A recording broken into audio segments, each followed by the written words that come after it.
Hi, my name's Karina.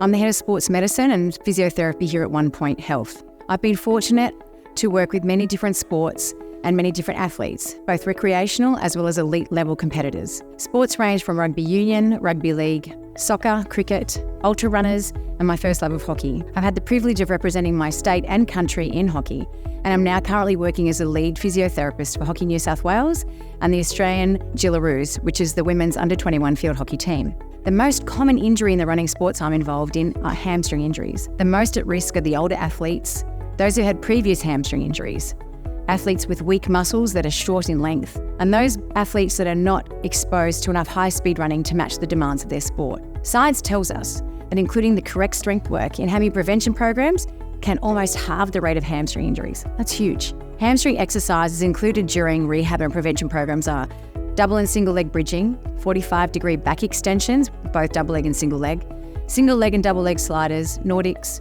and exposure to maximum speed running. All of these can start with body weight and increase in intensity by adding load. When you're rehabilitating a hamstring, the key is to start early and assess what the athlete can tolerate. A pain level of 4 out of 10 is acceptable, even in the early stages. A long and strong hamstring is your end goal.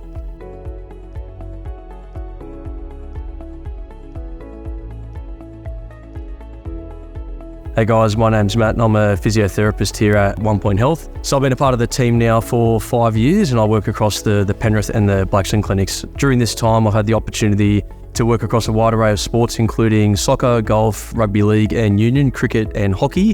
Wherever possible, I do enjoy to play a bit of soccer and golf wherever I can fit it in. So injuries to the ACL are relatively common knee injuries that we see here at OnePointHealth, with 80% of them occurring in a non-contact like situation. So athletes or everyday people that participate in sports activities associated with pivoting, change in direction, jumping or decelerating are generally of a higher risk of injuring their ACL. Other things like posture, biomechanics, your lower leg alignment, muscle strength, even like footwear and playing surfaces can also increase the risk of an ACL injury occurring. There is also a lot of supporting evidence regarding injury prevention programs specifically designed around certain sports to help significantly reduce the risk of a knee injury occurring, particularly the ACL, where some studies have shown greater than a 40% reduction by participating in these injury prevention programs over an 8 to 12 week period. Some examples of those might include like the netball knees for netballers, the FIFA 11 or the PEP program for football, but there are many others for all other types of sports as well.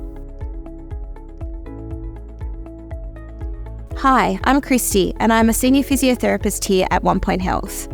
I've been working in the Penrith area for over 10 years, and in that time I've treated both elite and weekend athletes in a wide range of sports, including netball, rugby league and rugby union, cricket, OzTag and many individual sports. I'm privileged to be currently looking after the Penrith Panthers Junior Harold Matts and SG Ball representative squads. I personally play netball and touch football. A key injury we see often in the sporting population involves the shoulder. There are many components and causes of a shoulder injury depending on the type of sport.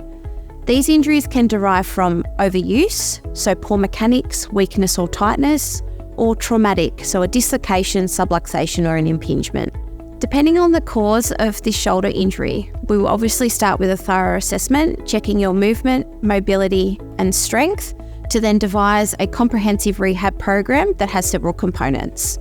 The first component typically involves more of a controlled mobility and strength program to start by building that foundation to get the shoulder moving and building the foundation of strength.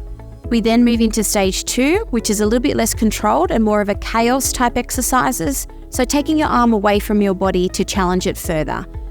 Then we will move to a stage 3, which is more of a sport-specific type of exercises. So this is a higher chaos, so it would involve overhead activities, catching, dynamic exercises, and better strength component as well. So some key take-home points for rehabbing a shoulder are that you need to be patient. This injury does not improve overnight. It takes a lot of hard work from us to give you a good program, but also for you to be diligent and do your exercises consistently.